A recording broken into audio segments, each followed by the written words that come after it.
Hello, welcome to TileCoach. I'm Isaac Ostrom. I'm a licensed tile and general B contractor in Northern California. Today we're going to be putting in DITRA-HEAT membrane over our floats that we did here yesterday. So yesterday we came in and we floated the floor, and if you want to see that video, I'm going to put the link up in the corner right here so you can check that video out after you watch this one.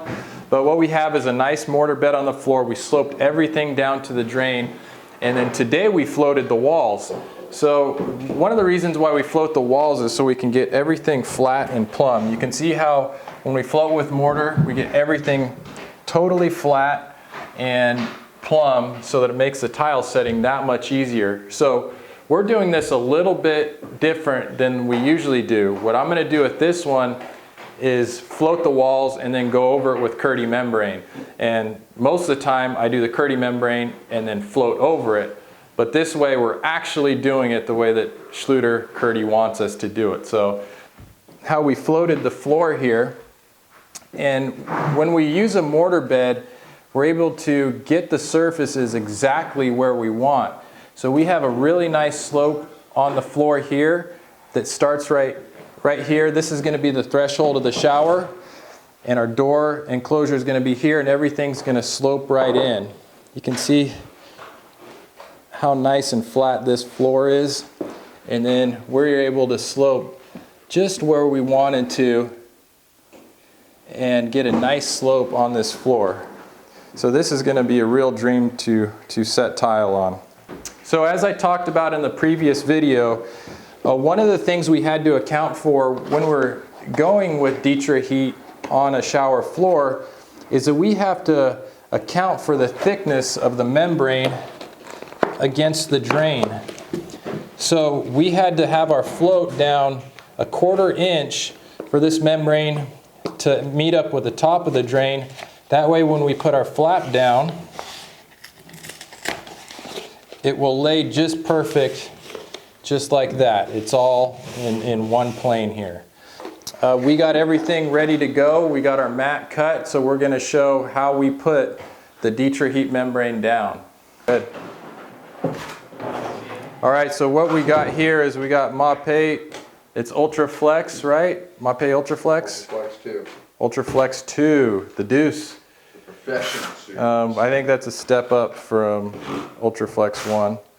But we mix it to a loose consistency. Whenever we're doing DITRA, we like to get the mud just about that consistency. Maybe a little thicker than pancake batter, but definitely not stiff. Perfect. So Steve's using a 1/4 inch by 1/4 inch notch. He's a lefty, so he goes backwards. Don't judge me. We won't judge him. You can see how nice the mortar bed that we built yesterday is. The mortar bed, you see it's not sloughing off or anything. That's the result of using the correct mud and floating techniques. So if you want your floats to look like this, nice and smooth, with no sand coming up off of them, watch our video. Now the guys are just laying the DITRA-HEAT down and just kind of pressing it into place.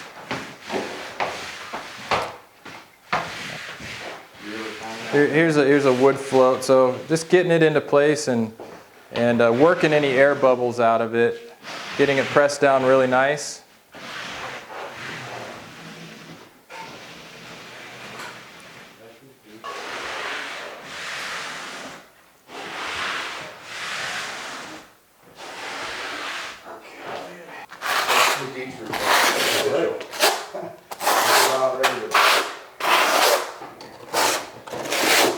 Okay, you'll notice on the shower bench here we left these 2 channels.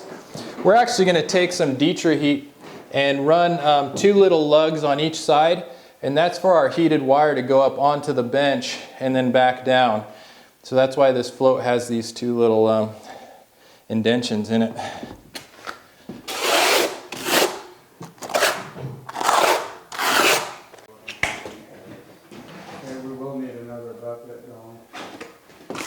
Oh yeah, we'll need more mud.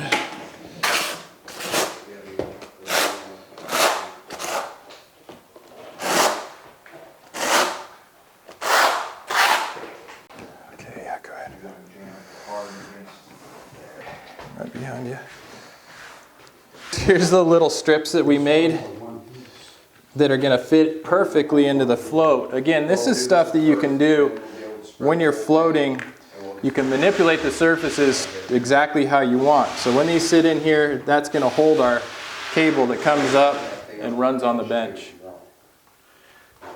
Again, it's important, just make sure when you're setting this stuff, you're getting a good coverage like that it's sticking down real nice, that you're not seeing plain fleece.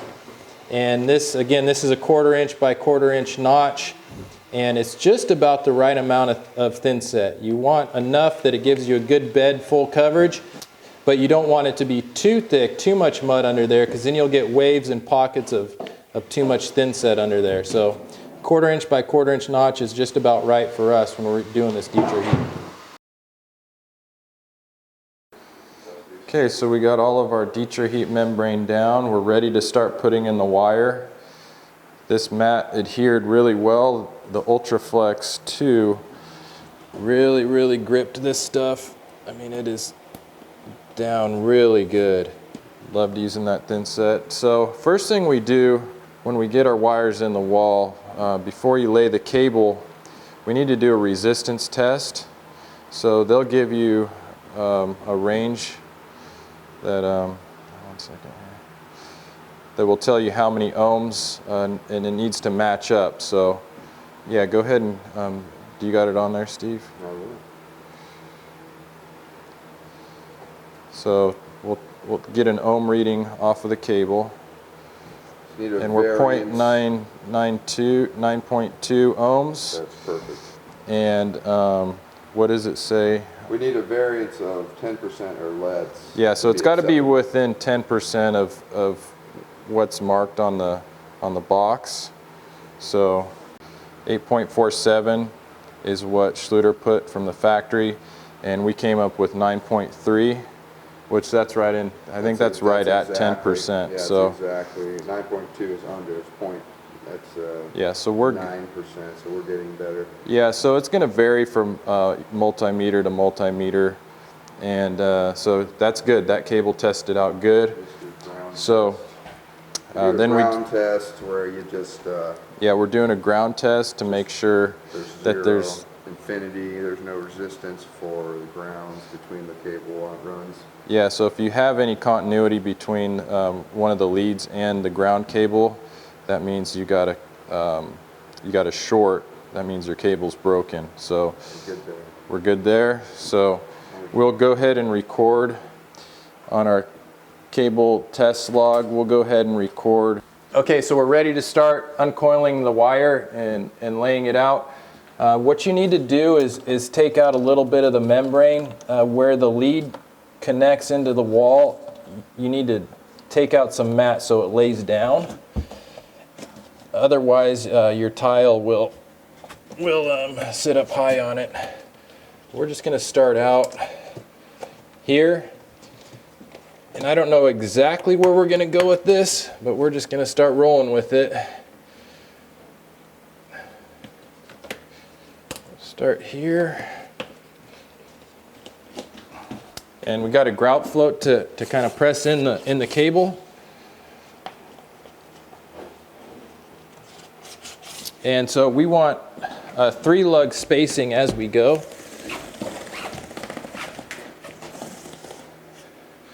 Well, I'll probably start with that, and then we'll probably jam in here.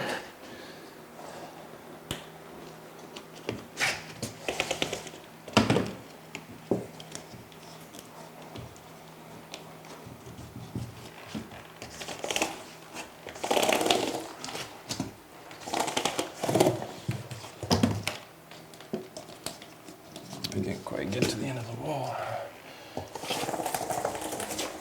And you want to stay at least 8 inches away from the wax ring on the toilet. So I'm going to go right about there. This area you definitely want to be warm. One misconception with heated floors is that it will radiate out, and wherever there's not cable, you're definitely going to feel it. The cables only radiate out about 1.5 inches or so, maybe 2 inches. and then you're going to hit a cold spot. So if you want your floor to be warm, you got to have cable under it. So we're going to be using a 3-lug spacing. SCHLUTER has approved a 3-2 alternating stud spacing, which will heat up your floor faster. But on a raised foundation with insulation under it, 3-stud spacing is good. But if we need to burn up some wire somewhere, we can make another area with 3-2 alternating. So we're gonna have to start uncoiling it, Zach, because it's gonna start getting twisted up here a little bit. So this is so nice. When we first started doing heated floors, we were using mats that came in a 1.5 foot roll. I think Thermosoft, we used a lot of Thermosoft, that brand. I think they're still around, but it's basically 1.5 inches or 1.5 foot wide roll on a mat, like a mesh mat kind of.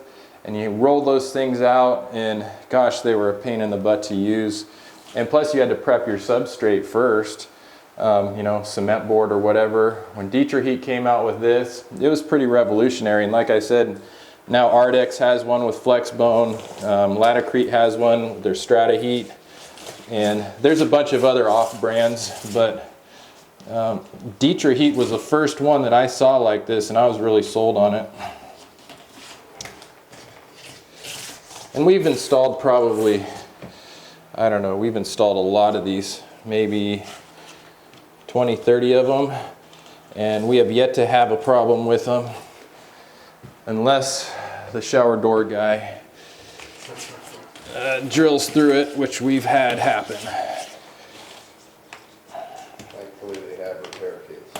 Yeah, so, and if your cable does get damaged by a shower door guy or anybody else, they do have repair kits,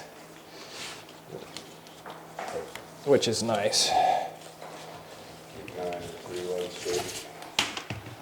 Did I miss it? I'm just saying, just keep an eye right now when you're coming out the other side here. Oh yeah, okay. Yeah, and if I have to throw in a 2, that's what's nice. I can throw in a 2 if I needed to. You're gonna, Am I gonna miss it? no, you're pigeonholed. So if you change the angle of your rotation on the last strand, This one right here? go parallel with the right side wall. Just go straight up. towards the wire and work your way out that way. Oh, I gotcha. And hopefully you match up. At least you'll have a better shot of Yeah. shooting out the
we need to keep our cable, it says in the directions, 7 inches from the center line of the toilet. So I thought it was 8 inches from the flange itself. It's 7 inches from the center of it.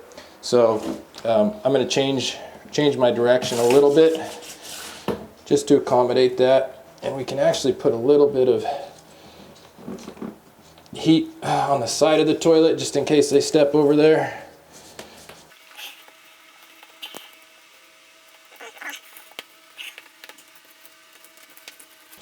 Like that, Steve, you see that? That works out good.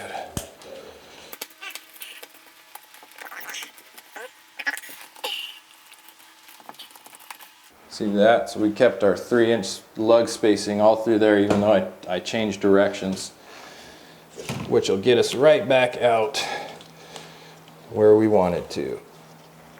Ah, there we go. That's it. Okay, cool.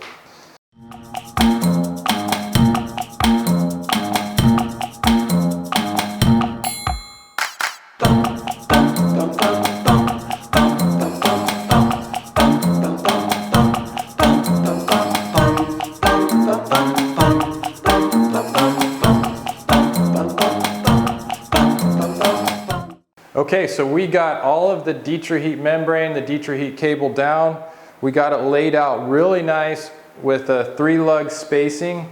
And I wanted to show the detail here with the nice way of going up and over the bench. When we floated this, we actually took the mud out so that we could put the DITRA-HEAT in here and have it flush. So this works out really nice, a nice way to carry your cable. You could also do this over a curb. If you did want to go a shower floor over a curb, you could use this same method. We got the wire, and the wire has to go up and out, so you need a path for it to go. We got it all through the shower floor. So when they're taking a shower, the floor is going to be heated. When they sit on the bench, it's going to be nice and heated too. And I believe in the instructions, at least I've heard it this way, is that you don't want to terminate your cable in the shower itself. That's why we came in and out. So I'll show you the ends of the cable. So we came all the way out here, and here's the end of one of our cables. So we have a 134 square foot roll. We terminated it here. And then we picked up another 16-foot cable, a shorty, to fill in the rest of it. We probably didn't need to heat under the closet there, but we had cable to burn up. And also one thing a trick, if you have too much cable and you find you ran into a place where you have too much cable, don't know what to do with it, you can do these alternating 3-2s like this, and that'll each one of these little turns eats up some cable, so that's a good way to eat up extra cable. I do 3-2, 3-2, 3-2, and really nice spacing. This floor we don't have hardly anywhere where it's not going to be heated. So, okay, so what Steve's doing here is he's running the sensor cables. Now these sensor wires, the little sensor on there tells the thermostat what the temperature of the floor is. So we try to get them out into the middle of the field so you get a good reading on the overall temperature of the floor. And one of the rules is that you don't cross over any of the heating cables. So as we come into where it goes up into the wall, we want to be careful not to cross over any of our heating cables. So Steve's done a good job with that and routing that sensor wire. And we get 2 of them. They give you 1 wire with the cable, and they give you 1 wire with the thermostat itself. So we'll have 2 coming up to the box, and what that does is if one of the cables burns out or dies, one of the sensors, then you don't have to tear out tile. You can just do your switch up here in the box. So that's why they give you 1 with the cable and 1 with the thermostat. To install 2 but only hook up 1. One mistake I've heard of people making is they try to hook up both of the wires and they get screwy readings. So you only hook up 1 even though you install 2 of them into the floor. Now that we got all this down, what we're going to do is we're going to put our Curdy membrane down over the shower floor area. So we need to waterproof everything.